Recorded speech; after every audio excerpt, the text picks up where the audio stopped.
Assalamu alaikum, family. You're tuned in to the Sajda channel, and I am your host, Sajda Wendy Muhammad. And today we're going to be talking about branding. We're going to bust up some of those myths about branding. So, be a friend, tell a friend, and come on back. We'll show a few short commercials, little educational stuff, a beautiful prayer, and then we're going to get right back into it. So I'm going to give y'all time to get up, get your coffee, get in the room, and I'll see you on the other side.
O Allah, guide me among those whom Thou hast guided aright, and preserve me among those whom Thou hast preserved, and befriend me among those whom Thou hast befriended. Bless me in whatsoever Thou dost grant me, and deliver me from the evil of what Thou hast judged. Surely Thou judgest, and none can judge against Thee, and he whom Thou befriendest is not disgraced. Blessed art Thou, O Lord, and exalted be Thee above what they set up besides Thee. I bear witness, nothing deserves to be served besides Thee, and I bear witness that Muhammad is Thy servant and apostle. Amen.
Assalamu alaikum, family. Peace be unto you, and welcome to the Art and Science of Business Mastermind series. And today we're going to dig into branding. We're going to talk about taking things from our imagination to manifestation. And I'm going to be speaking primarily from a lot of my experiences. Many of you who watch regularly know that I'm a business advisor with receipts. I've spent pretty much my entire life since I was 14 studying finance, and throughout my entire adult life being a business advisor and a business consultant. So in essence, being on the other side of the table to help you and I, but really share what has been deposited in me in hopes that you can take that information and transform it and make it modern, specific, and customized to who you are and your products and services. So we're going to talk a little bit about branding today. And branding is a touchy subject for a lot of us, especially if we're a little pious or a little bit spiritual. We feel like, I don't have to brand myself because we're afraid to promote ourselves, if you will. We don't want to do anything that makes it look like we're egotistical, because a lot of us are in circles that obviously focus on the collective, but not the individual. Here's the challenge with that. We have to find a classy way to brand ourselves, because if you're not branding you, somebody else is branding you. Somebody else is looking at who you are, how you dress, your lifestyle, what you do, where you do it, how you speak, where you're from, and they are packaging you and putting that packaging out before the world. And that packaging that they put together is what people are using to determine how they treat you, how they assign you to things. If you're in a company or an organization, it is that branding, whether that branding is from you or somebody else, you make a choice. So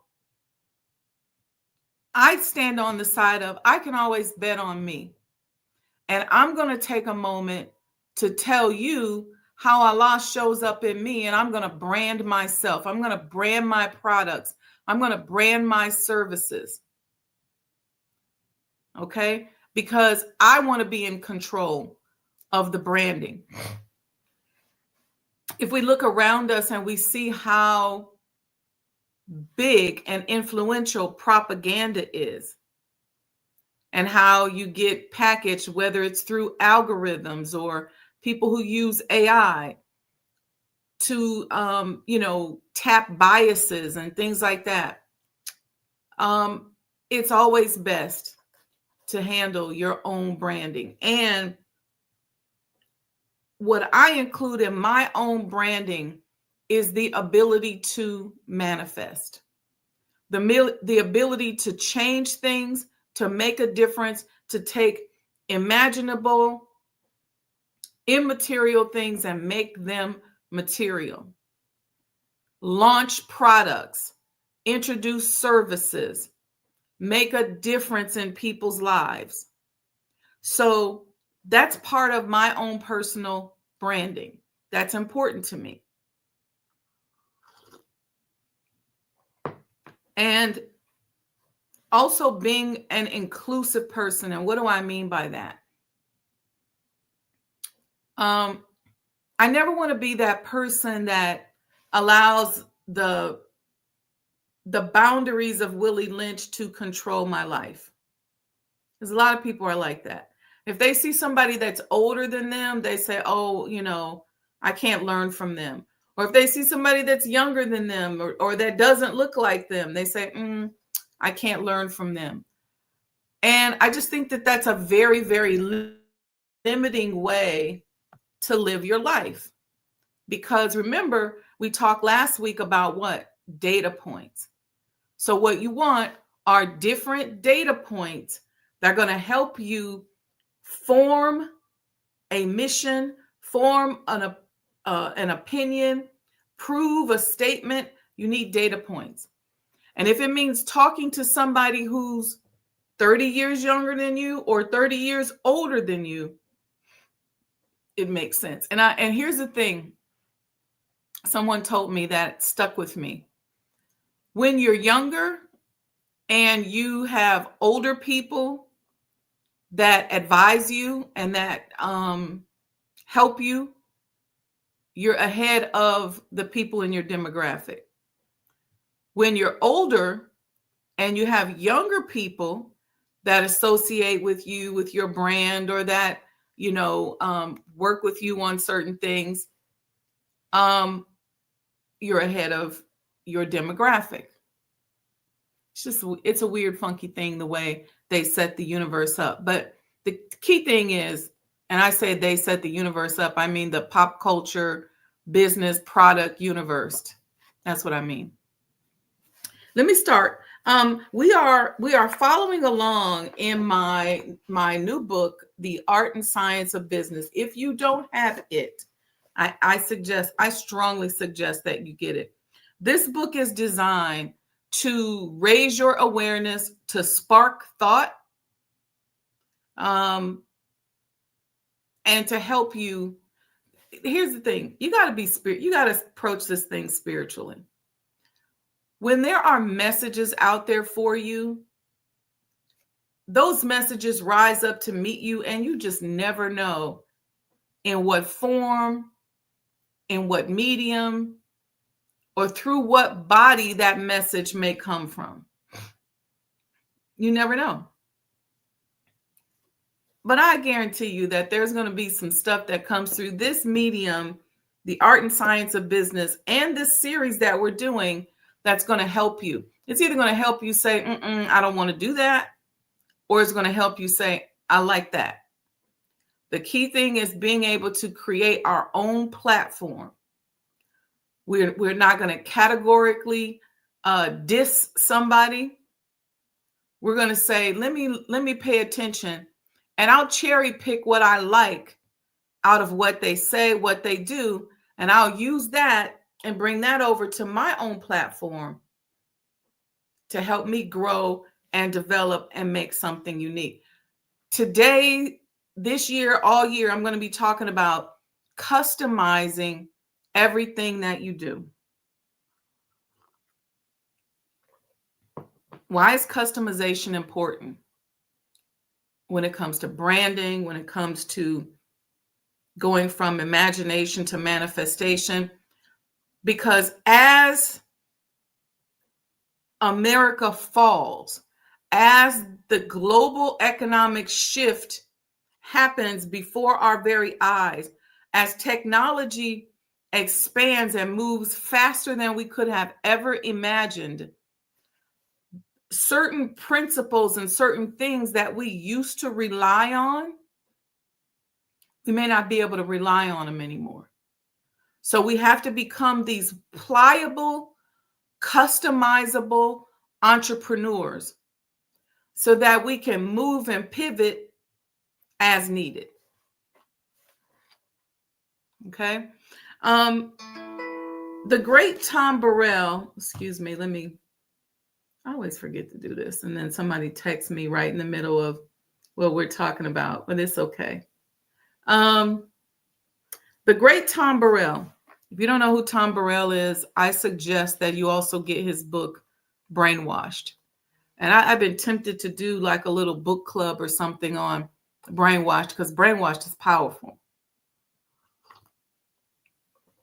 But I have a quote in this chapter in my book called From Imagination to Manifestation, where Tom Burrell said, "There's no such thing as the general market.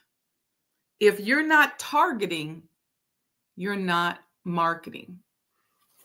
Again, this is a tough thing for a lot of us as especially for a lot of us as spiritual people and as Black people, underserved people, because there's this natural inclination to say, well, I want to serve everybody. My product is for everybody. I'm not a Black entrepreneur. I'm not a Black Muslim. I'm not targeting Black this or that. I'm just general. Here's the problem with that. When you are introducing your product or service into a market, somebody is categorizing you. Somebody's giving you a market placement. And even if you personally don't want to acknowledge it, you better be aware of it, because it's going to tell you how to strategize and how to sell your product or service. It can also give you a huge advantage, because the best thing in the world is to be underestimated, because they never see you coming. Because they've already packaged you, they've already determined, they've already decided who you are, and they've already had emotional reactions over who they think you are and the category that they've placed you in. They've made decisions, either a decision to mess with you or a decision not to mess with you. And next thing you know, you done crept up and you're doing something phenomenal. So even if you are one of those persons that says, I don't want to put myself in a box. I do music, but I don't want to be neo soul. I don't want to be R&B. I don't want to be pop. I just want to be a musician, an artist. That's fine. But you better be very clear on how the industry defines you and sees your music, because that's going to help you know what single to release, where to go if you're trying to get your music played somewhere, what concerts you might be able to get in, all kinds of stuff. Okay. So I want to talk a little bit about the evolution of branding, and this is just from that first page. And then I'm going to go through this chart that I have here that talks about the behavioral and mental stages that I went through in particular to become who I am and to begin to manifest certain things. The evolution of branding is like this. In the past, branding was largely product-based, right? So you want to think about Campbell's soup can that was designed with the red and white, or Coca-Cola with the red and white. Oftentimes, we didn't know that much about the company. We didn't know that much about the owner. We knew about the product. It had a signature look. It had a signature style. And there were certain consistencies in the logos and the slogans. But I want you to think about how that has changed and evolved. Because now, oftentimes, we know the owner, we know the CEO. In the world of branding, if there are certain behavioral traits or characteristics or actions of a particular person associated with a brand, it can impact sales. It can impact a market, right? That's why oftentimes when you look at some of these huge brands, whether they're designer brands like Gucci, Louis Vuitton, you hear very little about the people in leadership, because we've moved into this phase where the people in leadership that run a brand, that run a product, that own a brand, own a product, are often judged. And people's judgment of them dictates the sales of the item. So the old school corporate way is to try to be very product driven, very service driven, very generic when it comes to ownership and things like that. Okay. The problem again with that is that now that more of us are entering into markets, the big industry leaders are packaging us and categorizing us and putting us in boxes. So even if we want to approach things the way that they're approaching it, it becomes very difficult for us because somebody that has power over distribution, power over information is categorizing us. So I'm all about embracing that, right? So that we can own it and take charge of it. So again, going back to the music example, if your style of music is sort of what they categorize as neo soul, but you say, I'm not quite Erykah Badu, I'm not quite, these India Irie, I'm not quite, music soul child, but understand how they put you in that category and do whatever you got to do to either sell within that category until you can get up and change how you present, or introduce something that takes you out of that category. So corporate mindset is always about packaging, branding, and putting you in a pattern. And when you get into this customization of who you are, what does that mean? Simply redefining who you are. We use the example all the time. Well, Colonel Sanders started Kentucky Fried Chicken at 60.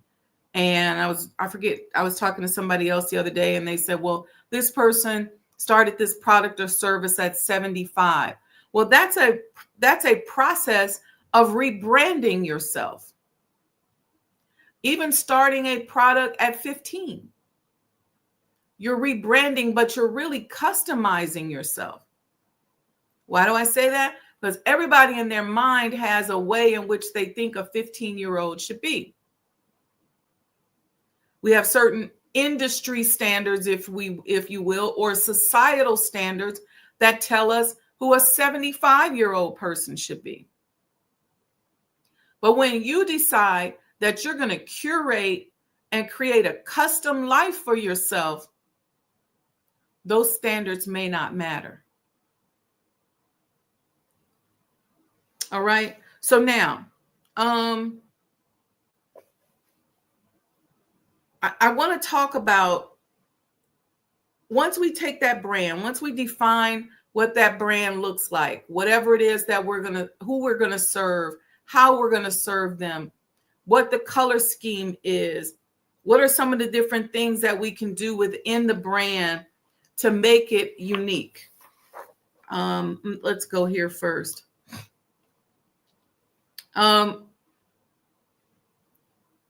You want to start with the spirit of the brand or the product or service. Okay. What is the calling associated with that brand? Who are you? See, sometimes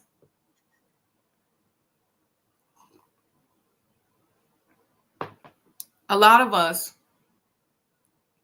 come out of our professional training, we come out of corporate America, and we're too vanilla. We have no flavor. We're too vanilla in our presentation. We're too vanilla in our branding. And oftentimes we are frustrated by that because we've spent our entire lives learning these systems and learning this stuff. We finally want to use it and we think that people should see it and recognize it. We don't understand why they don't. It's because times have changed. You're behind the eight ball. You're being old school. People want somebody that they can connect to. They want a personality that can penetrate them. They want somebody that they can admire, somebody they can follow, or somebody that can teach them something, somebody that can show them something. Today, people are not necessarily looking for that generic brand or product just because. This is why they use influencers online, because they want to attach personality to the product or service. So you want to get as much of yourself, your personality, who you are out there, and begin to develop it, because that's what's going to push your brand further. When people come to love and trust you, they'll say, oh no, I trust Sajda, I'm ordering this book. Or I trust, so-and-so, I'm ordering this.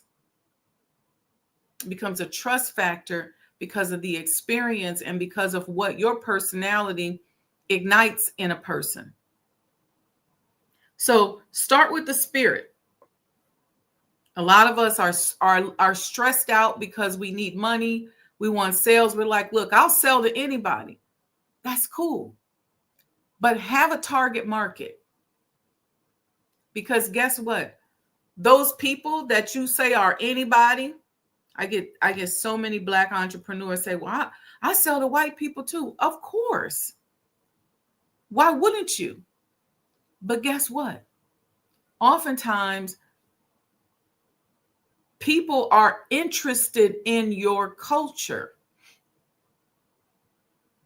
They're interested in where you came from. And that's why they're buying from you. If they wanted something generic, they probably wouldn't even be talking to you, because they don't expect generic from you and I. When you see me, there's a certain vibe, there's a certain vibration, there's a certain flow. And so it creates an expectation. If you don't like what people are expecting, then you change the way you look. Okay? All right. So starting with the spirit. The foundational question is not what will sell, but what am I called to heal, reclaim, or liberate through this brand? So putting your spirit into it, your calling. Somebody asking, have we had a conversation about buying gold? That is not what we are talking about today. So I appreciate that. That question came in through somebody, but I appreciate that. But we're not doing that today. We have had conversations about commodities, not gold in particular. And this is not an investment show. So thank you for that. But no, we're not doing that this morning. All right. So just sharing that in case you thought that you was popping that up there and we was going to ignore it. But anyway, we're talking about putting our spirit into what we're selling. Okay. Start with the spirit, not sales. Every sacred brand begins with a calling. The foundational question is not what will sell, but what am I called to heal, reclaim, or liberate through this brand? When we start with spirit, we align ourselves with our divine purpose. That's how we begin to curate what it is that we do. And I'm going to be talking about curation and customizing your life, your resume, your career, because we are in a position not only where we can do that now, we have to do it now. And I'll get into that a little bit more later. In terms of aesthetics, you can think about, if I'm helping you design branding for something, we could talk about your ethnicity, where you come from. Are there certain colors that you're interested in? Are there ancestral colors? Is there tribal colors? So something that means something, maybe it's just your favorite color. Now, once we decide that, then we say, all right, so what does this brand and what does this color ignite in the viewer? What does red say? What does blue say? What does purple say? Right? And then we think about what other uses in the market of that particular color combination are popular. So we were talking about the red and white earlier, like Coca-Cola or Walgreens or Campbell's soup. You know, do you want to be aligned with that, even if that's your favorite color? Or are you saying, yeah, I like that because I like those brands? So we'll talk about that. All right. That's part of that branding process.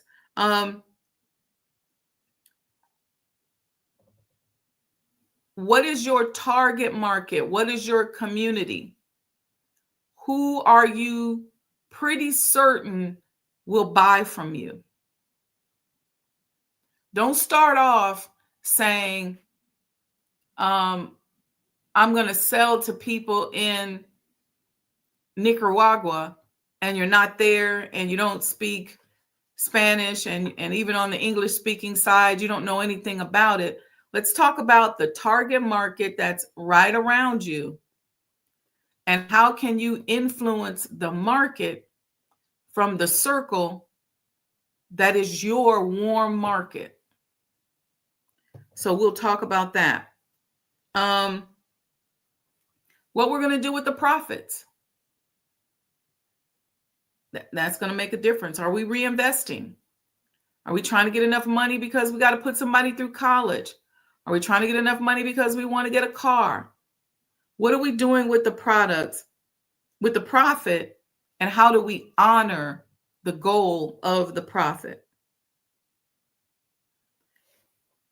This whole curation process is so that you can have more of an oracle type of approach to your market and not necessarily a generic algorithm. Here's an example. A lot of times when I'm doing stuff online or I'm making a short, if I make a mistake and stumble over a word, I leave it that way. See, the old school would have been like, oh no, you messed up right there. You stuttered. You got to take that out. You know why I leave it like that? That way they know it's not AI. Leave it like that. Go ahead and be human. And tell your story in a unique, uncolonized way. How are you telling your story? What I mean by uncolonized way, in a not so generic type of way. Put a little flavor on it. Now we start to put some thoughts around this product, this service, or it could just be us. How do I want to show up? When I walk into a room, what do I want people to see? What do I want them to think? If I take a look at what I'm wearing, what does it say to somebody? The way I speak, what is it saying? So we're always branding. We're always paying attention to where the vibration that we're sending out, where it lands and how it lands. Being very intentional about those things. If I don't want you to look at me a certain way, then I may not dress a certain way. How am I presenting myself that represents who I am, but that is also inviting to those that I am interested in doing business with or influencing? So these are the kind of things that we have to think about. If you are a 15-year-old and you're already in college and you're selling a product or a service, or you're trying to, that product or service is you, and you need to go to professors and talk. Well, how do you come off? You don't necessarily have to come off older, but how do you present yourself in a way so that people take you seriously? So that you pop yourself out of that 15-year-old box and into a box of an oracle, of a unique person, of a customizable person. Let's say you're an older student. You might be going to college and you're 75 years old. Well, how do you brand yourself so that when you walk into the class, when you walk into the professor's office, they see you in a way that you want to be seen? These are all things to think about. All right. When I began manifesting, I would say, my personal self, my personal brand, I kind of broke this down into 6 steps. And the first one was very symbolic, where I started I chose to carry a briefcase over a backpack. That was just me branding myself and putting myself into a particular mindset. Because you also have to brand yourself to yourself, right? I remember being on campus and I was walking down a hill and this guy stopped and he said, "Oh my God, you're gorgeous."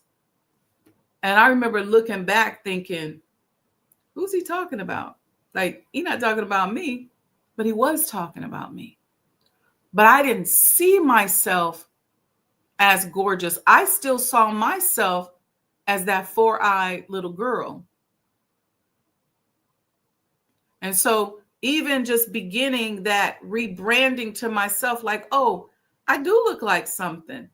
I can present myself in a certain way that is not the 4-eyed little girl who, got the calculator and figuring out the formulas.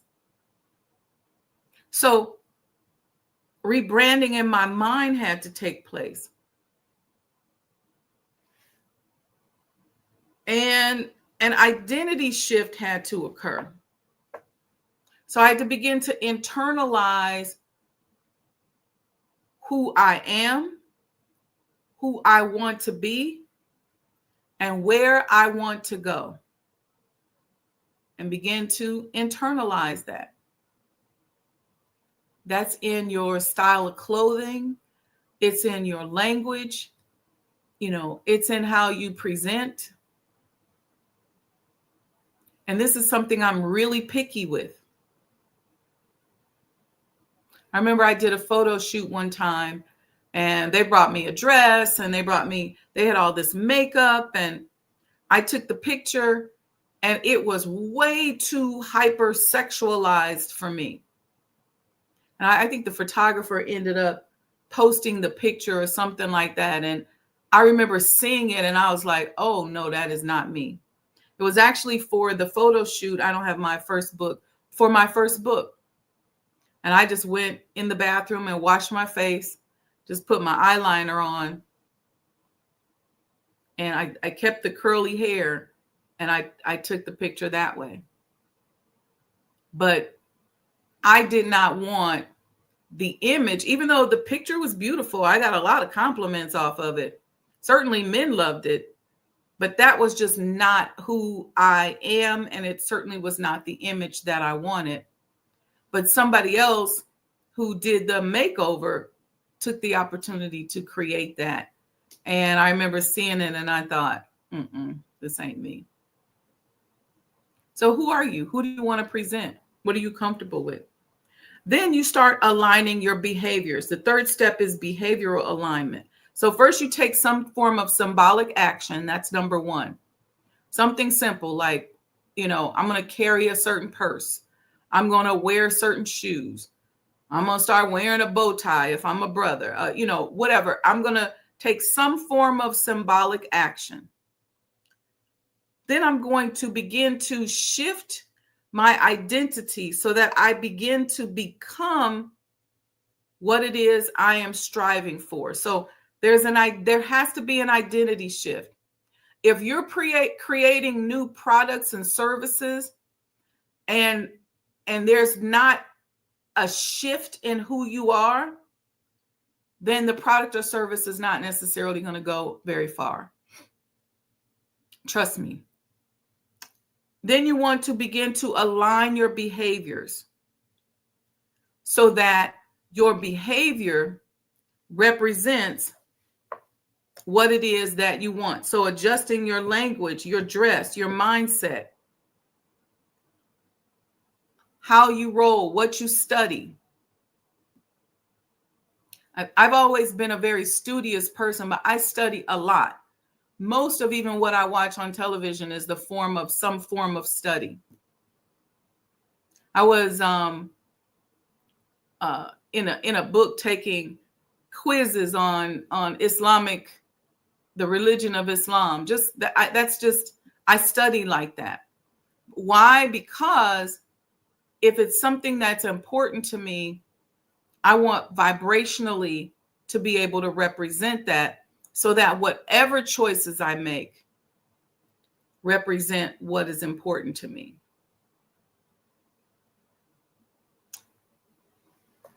Then there's strategic thinking. That's the fourth step. How do you view time? What are the relationships? What is your language? What is your lifestyle? That's your strategic thinking. That's the fourth step. Then you begin to embody all of that and create a brand. So the brand could be, it's like if, and this is something that I've always known to do, but somebody who knows me may say, you know what, I saw that outfit and it looked just like you. Or I smelled that perfume or that candle and it smelled just like you. Because of my consistency with certain things and the way I utilize certain things in the manner that we're talking about, it has become sort of like a brand. And so people will say, oh, that reminds me of you. So then when I introduce a product or service and it has all of those components in it, guess what? People start to see it everywhere. And then you start to develop, I call this part enterprise manifestation, actualizing the vision, putting the business together, managing the assets, building a legacy, mentoring others. We have to get out of this concept of thinking that we don't want to promote ourselves. Trust me, somebody's promoting you if you're not promoting yourself. And me personally, I'm not going to let somebody mispromote me. Because I may feel like I should be up here on level 10. You may feel like I should just be at level 2. So you may only give me level 2 stuff to do because that's all I've presented to you. No, I'm coming in saying I'm supposed to be at level 10. And this is the level in which you're going. And it doesn't have to be arrogant. It doesn't have to be aggressive. It just has to be how I present myself. It's kind of like this concept that we use when we, call each other queen and king. That's a form of branding. All right. So those 6 steps again. Taking symbolic action. All right. So choosing some kind of symbol, some kind of brand. Number 2, making the identity shift. You can't in your mind see yourself one way, but expect people to treat you another way. Because the way you see yourself in your brain is dictating your behavior, your dress, your style, your vibe. And so if you find yourself frustrating because you feel like people can't see you, then begin with how you see yourself. What conversations are you having with yourself? Because then that's going to dictate where you go, who you hang out with, what your habits are. All right. Then number 3 is behavioral alignment. That's what we're flowing into. How do we align our behaviors with who we have branded ourselves to be in our brain? Okay. Strategic thinking. How do we begin to strategize so that we can make those adjustments? What is the strategy? It's all about branding. Branding is your vibe. Branding is how you curate who you are, how you show up to the world.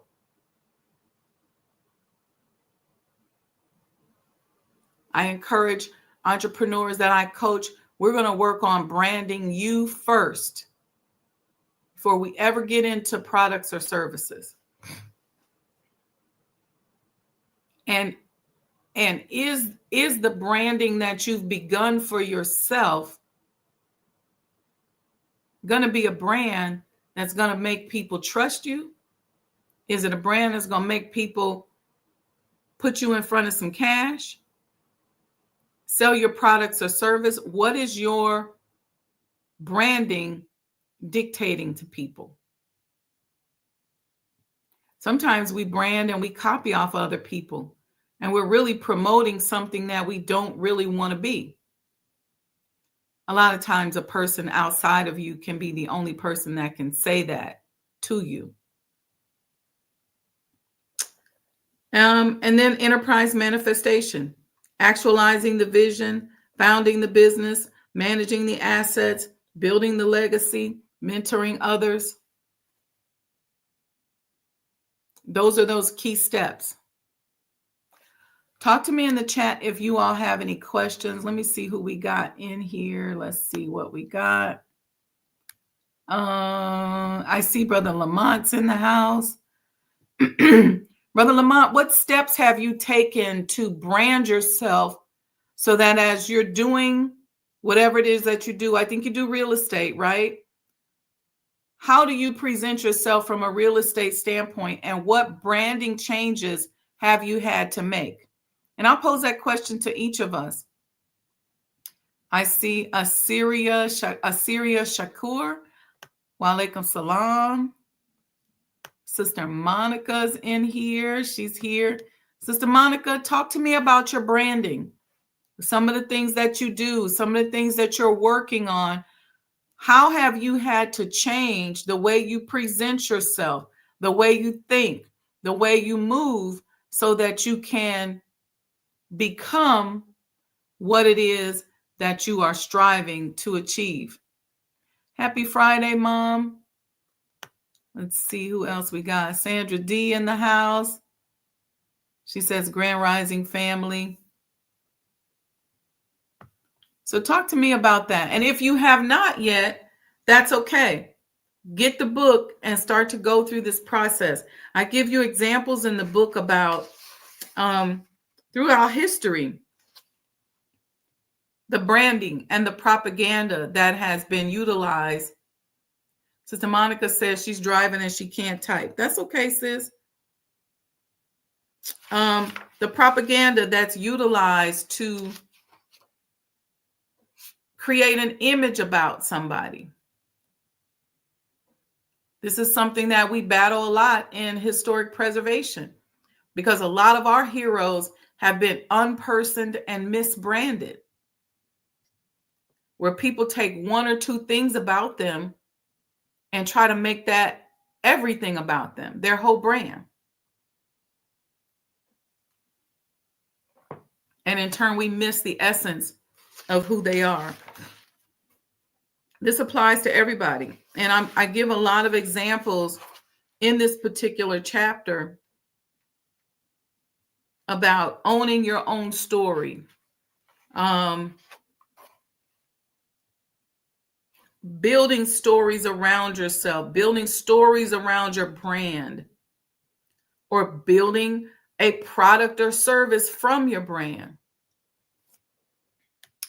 So Brother Lamont said, really is really a great example. I have been branded as a resourceful person. It's about what you know, because there are always unique situations and challenges. I like that. And when you're branded as a resourceful person, now you can become a consultant. You can help people who are trying to get information. But what do you have to be that resourceful person, Brother Lamont? You have to be a student. So what that says to me about you is that you're a master student. You study and you pay attention to what's around you. The world is your classroom. And that's important. Okay. Anything else before we go on this subject? Anything else on this subject? And I know this sometimes is complicated because this is that side of business that oftentimes we don't focus on. We just go, look, I'm making coffee mugs. I just got to get these coffee mugs out here. But what are the images on the mug saying? What is the material? What is the packaging? And then knowing when to do certain things and when not. So we'll talk a little bit more about this tomorrow. We're going to continue our mastermind discussions on the art and science of business. This is part of the art and science of business that oftentimes is not taught to us. So we'll get out there, we'll get a vending table, we'll get out there and we'll sell some fried chicken. But what is the brand? What is the image associated with who we are? And what makes that brand live for 30, 40 years or more versus something you do today and then tomorrow you on to the next thing? See, when you get really into the branding, it makes it last as well. But I want you to start with branding yourself. Who are you and how do you show up? And what statement does that make, or statements does that make? All right. If you're enjoying this content, we ask that you support. You can Cash App us at Sajda Enterprises. You can Zelle us. The websites are going across the bottom where you can learn more. You can make a donation. You can support the work that we're doing here on this brand. So again, if you don't have, some of you have recently said, hey, I'm ready to get my commemorative Elijah coin. It's going to be very, very important because we are now getting ready to have everybody to go to a space where they will register the number on the back of their coin. That will become their membership, and they will begin to get certain benefits as a result of the of purchasing that coin. Let's see. Brother Ronald said, as a security consultant, I study strategies to understand marketing techniques to improve my approach to offer my services. That's excellent. That's excellent. And when you study strategy, Brother Ronald, I know you already know this, you can look at anything and see the strategy behind it. You can look at anything and see the mind behind it. I can look at a product and see the mind behind it. That's where sometimes professional intuition kicks in. I can walk into a business and I can see the mind. I can tap into the mind that created that business. So I can then in turn reverse engineer that. So when you sit with me for a coaching session, or even when we're talking here on the podcast, I can give you the mindset that you need to produce what it is that you say you want to produce. All right. So that I think that's a great comment. Thank you, and thank you. So, all right, family, with that, may you be blessed with more goodness than you've ever received or imagined. I just ask that in this ever-changing world where technology's moving fast, some of the things that were staples in society no longer exist. We complain about it. We talk about it, little things like customer service and stuff like that. Things have changed, but I just pray that you're able to curate for yourself a business, a product, a service, a personality that serves you as things change rapidly.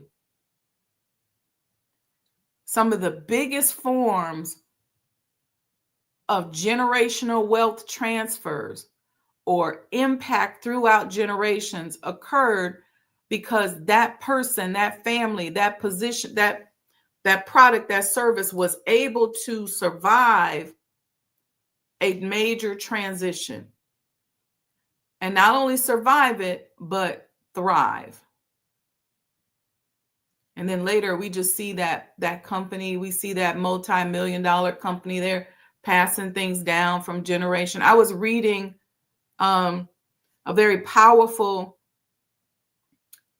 thing yesterday about the Lilly Endowment, which was started by the founders of Eli Lilly. And it gave a beautiful history of how they created this endowment fund that they now give billions of dollars to people to do certain things. And it's really influential. I went there because somebody was telling me about the funding that they were giving regarding religion.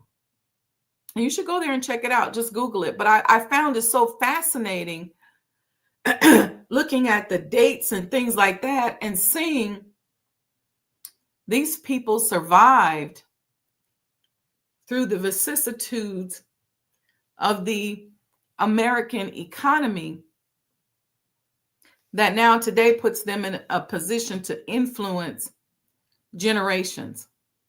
And however they did it, or however these people may have done it, you may or may not agree with it. But as Brother Ronald pointed out, it's important to recognize and understand strategy. Let's see, we got one more comment.